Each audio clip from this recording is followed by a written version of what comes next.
We're not embarrassed. We're furious. And that's why we take our own time, our own money to do these programs, to expose this, to try to get everybody to understand this is wrong.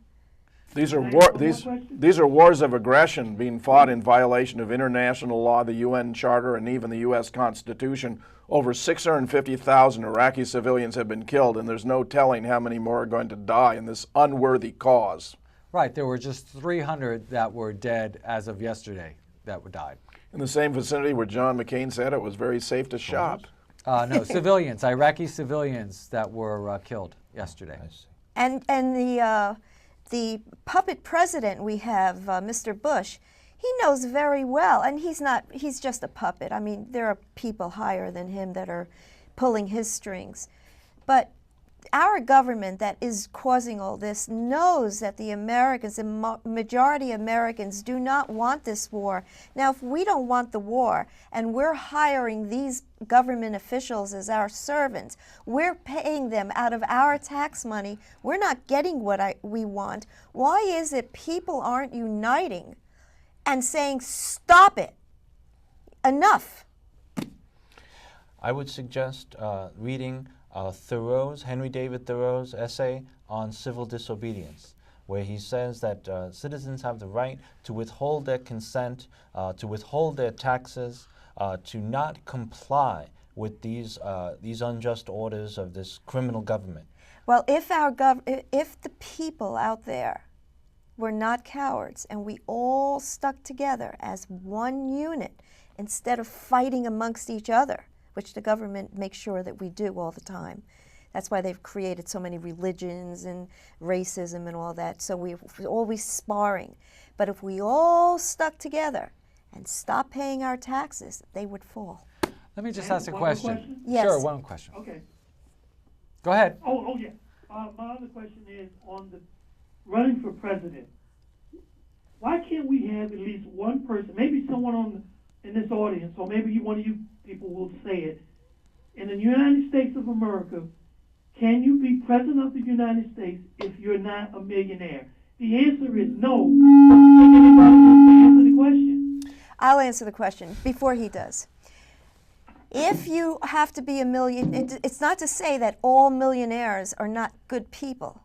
So if you got a good person who was a multimillionaire and did get to be president, and he was a good person, do you remember what happened to John F. Kennedy? Forget about it. There is no electoral system in this country. We are living in a dictatorship. You don't vote in a dictatorship. This is a dictatorship of the wealthiest few.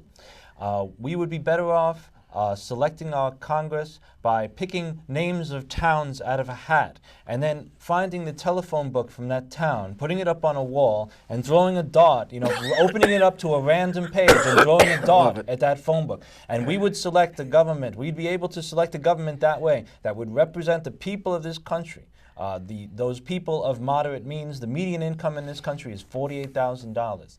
And we would be able to select some of those people, of course, would maybe make more, or most of them probably less, if we selected our Congress that way. And then the Congress could select the Senate, and then the Senate, members of the Senate can decide who's going to be president.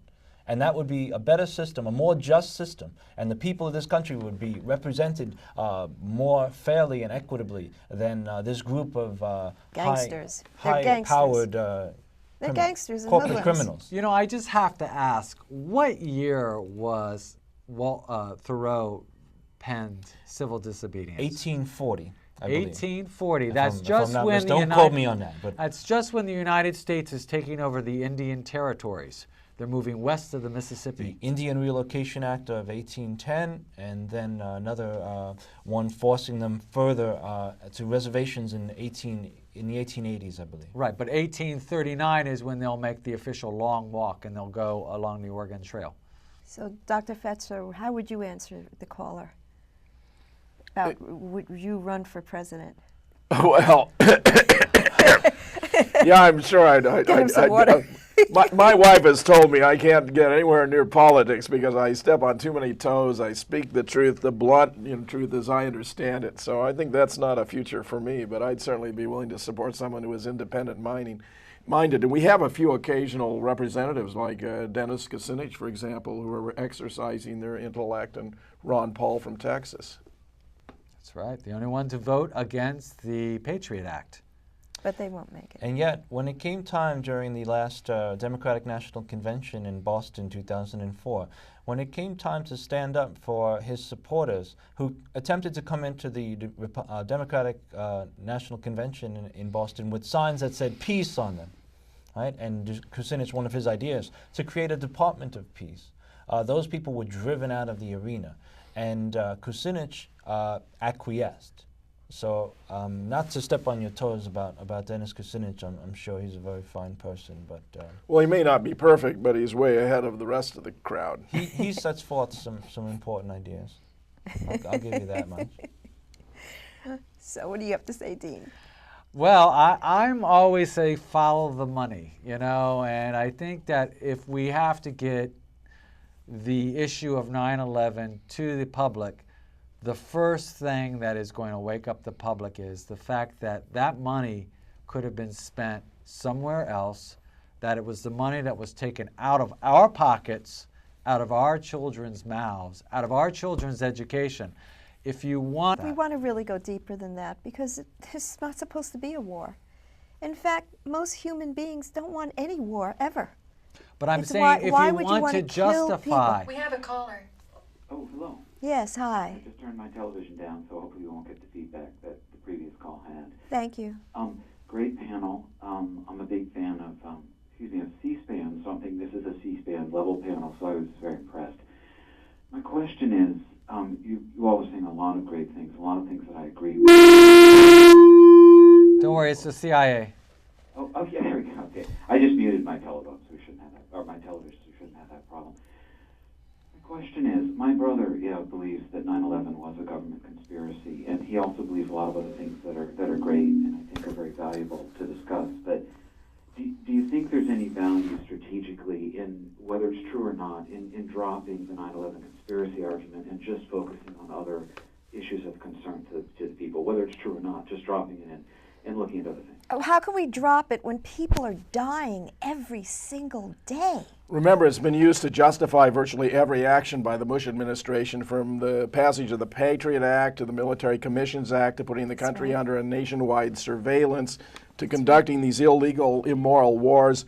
Anyone who wants to learn more about what we've discovered, including that virtually every single point the government has ever made about 9/11 is not only false but provably false, and in some cases not even physically possible, should visit our website at 911scholars.org, where you'll discover that we have a new book including contributions from 11 experts entitled The 9/11 Conspiracy, and that several members of scholars have now submitted formal requests for clarification under the Data Quality Act submitted to the National Institute for Standards and Technology that's going to require them to face up to the fact that their own evidence contradicts their findings, that the government's official position is completely incoherent.